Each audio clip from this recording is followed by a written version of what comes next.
దేశవ్యాప్తంగా భారీ వర్షాలు కురుస్తున్నాయి. నిన్న మొన్నటి వరకు ఉత్తర ఈశాన్య భారతంలో దంచుకొట్టిన వానలు ఇప్పుడు పశ్చిమ దక్షిణాది రాష్ట్రాల్లోనూ వర్షాలు పడుతున్నాయి. గుజరాత్, గోవా, మహారాష్ట్ర, కర్ణాటక, కేరళలో భారీ వర్షాలు కురుస్తున్నాయి. ముఖ్యంగా కర్ణాటక, కేరళలో విస్తారంగా వానలు పడుతున్నాయి. కర్ణాటకలోని శివమొగ్గ, హుబ్లీలలో భారీ వర్షాలు కురిశాయి. ఇక కేరళలోని కాజికోడ్లో ఒక్కసారిగా భారీ వర్షం పడటంతో లోతట్టు ప్రాంతాలు జలమయమయ్యాయి. సిటీలోని చాలా ప్రాంతాల్లో వరద నీరు నిలిచిపోయింది. ఇక మలప్పురంలో కురిసిన భారీ వర్షానికి పరిసర ప్రాంతాల్లోని నదులు ఉధృతంగా ప్రవహిస్తున్నాయి. భారత పూజ నదిలో 3 ఏళ్ల తర్వాత భారీగా నీటిమట్టం పెరిగింది. కాంజీపురాజా డ్యాం నుంచి నీటిని విడుదల చేస్తుండటంతో నదీ తీర ప్రాంతాల జనం అప్రమత్తంగా ఉండాలని హెచ్చరికలు జారీ చేశారు అధికారులు.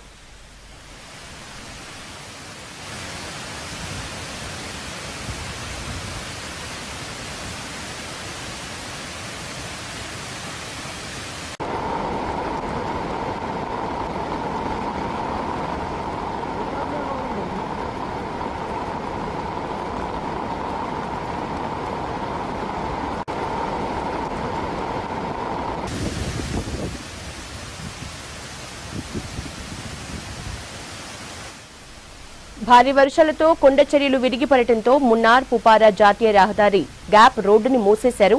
కేరళలో వర్షాలతో ఇప్పటివరకు 8 మంది చనిపోయినట్లు అధికారులు తెలిపారు.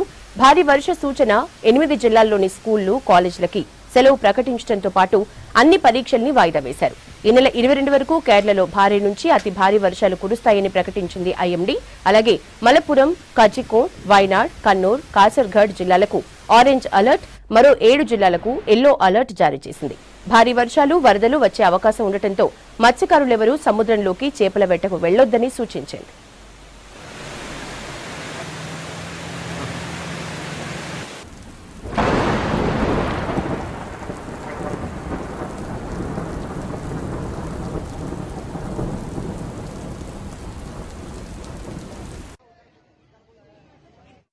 ಇದು ಉಂಟು ಸರ್, ಹೈಲೈನ್ ಅದು